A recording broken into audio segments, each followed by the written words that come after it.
Hi, and welcome to our service. If you're new here, you may be wondering who we are and what this church is all about. Well, the heart of the matter is this. We're a group of people doing our best to love God and love those around us. One of the ways we express this love is through worship, because our God is truly amazing. He created everything, great and small, and His love for us is incredible, powerful, and completely unconditional. We also spend time looking into His Word, the Bible, and receive practical teaching to guide us along His path in our everyday lives. But it doesn't end when the service is over. Throughout the week, we gather in groups to serve, pray, reach out to our community, and sometimes just to hang out and have fun. Life is full of challenges, and none of us are perfect. But we believe that's one of the reasons God has brought us together. We're all here to help and support each other through each step of life's journey, because nobody should have to travel alone. So thanks for joining us today. No matter who you are, we want you to know you are welcome.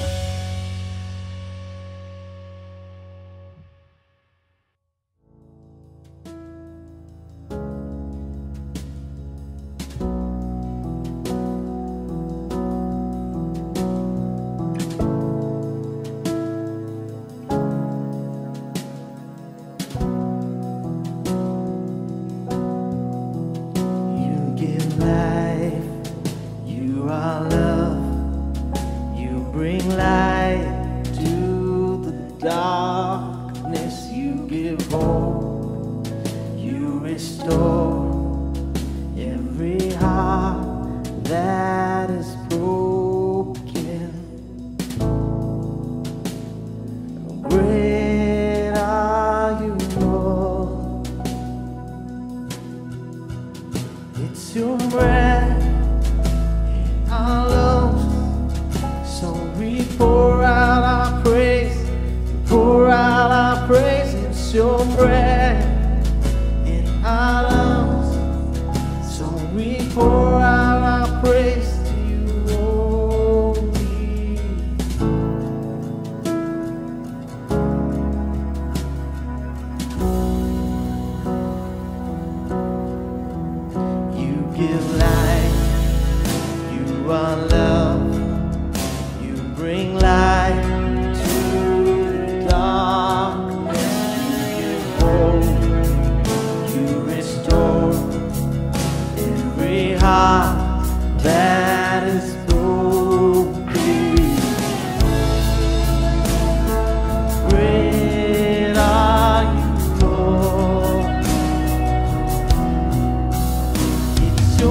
Well, greetings to each one of you in the matchless name of Jesus.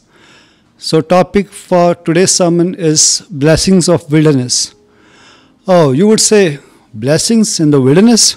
How come? There will be no water, there's no greenery, and there are a lot of wild animals. How can there be a blessing in the wilderness? And whenever we talk about wilderness, we straight away remember from Bible that Israelites came to wilderness when they were taken out from Egypt. And when they crossed the Red Sea, they came into wilderness, and we know about the experiences. And then we can ask, how can there be good in the wilderness? But we are going to talk about wilderness. We are going to talk about how good can happen because of wilderness. Because we have a God who works in our lives through and through. So I'm going to talk about a scripture from Matthew chapter 3, verse 16. When he had been baptized, Jesus came up immediately from the water, and behold, the heavens were opened to him, and he saw the Spirit of God descending like a dove and alighting on him. And suddenly a voice came from heaven, saying, "This is my beloved Son, in whom I am well pleased." Yes. So we know about this when Jesus was baptized, when he came out of water. The voice came from heaven saying, "This is my beloved Son, in whom I am well pleased." And I think we may all also might be having so many promises, so many words of encouragement in our lives.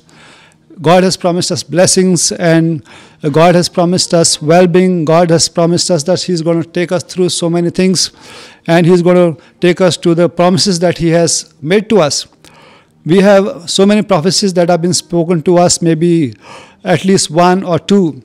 And maybe we have gone through experiences, and now we say, we don't see that these prophecies are going to be fulfilled. And sometimes we actually think, what's happening? We have so many good promises. We have such a great Almighty God. There's so many good promises in the Bible, but why it's so different? Why it looks like a wilderness? Why it does not actually look like what actually it should be? So I would like to point out to another scripture just after that, Matthew chapter 4, verse 1 to 2. Then Jesus was led up by the Spirit into wilderness to be tempted by the devil. And when he had fasted 40 days and 40 nights, afterward he was hungry. Yeah, so we know, again I would repeat the same thing. When he came out of water, there was a prophecy, there was a voice from heaven that this is my beloved Son, in whom I am well pleased. But then immediately what happened after that? He was led by the Holy Spirit into wilderness. Now it was such a good experience, that God saying that He is my beloved Son. And it looks like, after you get a promise, everything is just going to turn green, and, things are just going to be fabulous. You are going to be having just wonderful experiences, and it is going to be all good and good and good. There will be no problem at all. We become so excited sometimes when we hear encouraging words of promises, and, our hearts gets lifted up. We feel so encouraged. We go and tell so many people, look, God has promised me some really encouraging thing. And we encourage people, and we are also so encouraged. But immediately after that, here it says that the Holy Spirit led him into the wilderness. And then we see that he was there 40 days, 40 nights, and he fasted 40 days, 40 nights, and then he was hungry. And after that we know what happened. We know that, devil came to him, and he said to him, "If you are Son of God, tell this stone to turn to bread." And Jesus said that it's written, "Man shall not live by bread alone, but by every word that comes out of the mouth of God." And then again we know that devil took him to a high mountain, and he showed him all the glory of the word, and he said, "All this I'll give to you if you bow down to me and if you worship me." But Jesus said, "Away from me, Satan. Only God you should worship." And he also took him up on the pinnacle of the temple, and he said, "If you throw yourself down, angels will come and help you. They'll bear you up. But Jesus said that you should not test the Lord your God. So we know, how Jesus Christ basically went through these testings. He was there 40 days, 40 nights, And he went through so many things. There were wild animals there. We know that, wilderness is not a good place to be in. There was no water. He was hungry. He was thirsty. He was, in fact, desperately in need of food. He was hungry. But even then, he passed through this wilderness. And we know what happened after that. So wilderness is something very important. And we get into wilderness because God takes us there to do something in our lives. He is making us something, He has some plans for us. He has some destiny that He has purposed in our lives. And basically, to bring that into reality, He has to do certain things in our lives. I think we all know about the scripture in James where, it says, consider it a joy when you fall into various trials. And how can be a trial? How can a trial be a joy? But that's what it is. When we go through different trials, there's something that God is doing in our lives. And it is so important that we basically pass through this wildernesses of our lives calmly and in the will of God. That we are actually understanding what God is doing in our lives. We are humble before Him, and we are not failing, in the wilderness. We know about Israelites, how God mightily took them out of land of Egypt, and how basically they saw the Red Sea parting. They saw that miracle, and yet after coming out of Egypt, in the wilderness, they failed. A lot of people died. They still remembered Egypt. They still basically grumbled. They still were bitten by a snake because, they were still not focused on God. So, beloved, we just need to know that when we are in the wilderness, there's something really very important that's happening, and it's because there's something really good that God has planned for us in the near future. Like we see that even in the case of Jesus, his great ministry was about to begin. He was about to begin a very powerful ministry. He was basically doing nothing for his first probably 30 years of age. But we know when his ministry started, it was a ministry of a kind that was never heard of before, So it's very important that we understand the importance of wilderness. There is a great blessing in the wilderness. Yeah, but the experience is painful. The experience is painful, and sometimes it's basically even beyond what we can bear. But God is faithful. He does not allow us to go into things that we cannot bear, that we cannot pass through. So we need to be basically focused on God, and we need to basically know that no matter how the wilderness is, no matter how the wilderness looks, how dangerous it looks, we need to still know that there is God who is actually doing something in our lives.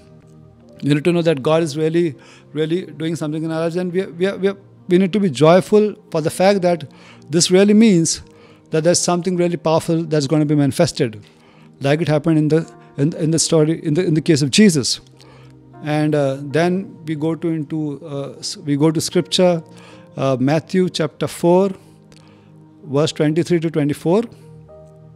And Jesus went about all Galilee, teaching in their synagogues, preaching the gospel of the kingdom, and healing all kinds of sickness and all kinds of disease among the people. Then his fame went throughout all Syria, and they brought to him all the sick people who were afflicted with various diseases and torments, and those who were demon-possessed, epileptics and paralytics, and he healed them. Great multitudes followed him from Galilee and from Decapolis, Jerusalem, Judea, and beyond the Jordan. So we see this powerful ministry that began after that, Immediately when he came out of water, he was into wilderness, 40 days, 40 nights. And he really passed that test. he really passed that test, and we know what happened after he came out of it. So it's very important that we really consider wildernesses seriously, because that really determines whether we are going to fail or we are going to go to the next level. And it's very important to be focused. It's very important to understand that when you are in the wilderness of your life, that means there is something really very crucial coming up, and that could be something really, really, really powerful. That could be something really glorifying in a very, very big way. But we need to just understand that if this wilderness really passes smoothly under the will of God, under His hands, and if we go through it obeying Him, we could really see something beyond our imagination. We could really see something which is basically what we could not even think of.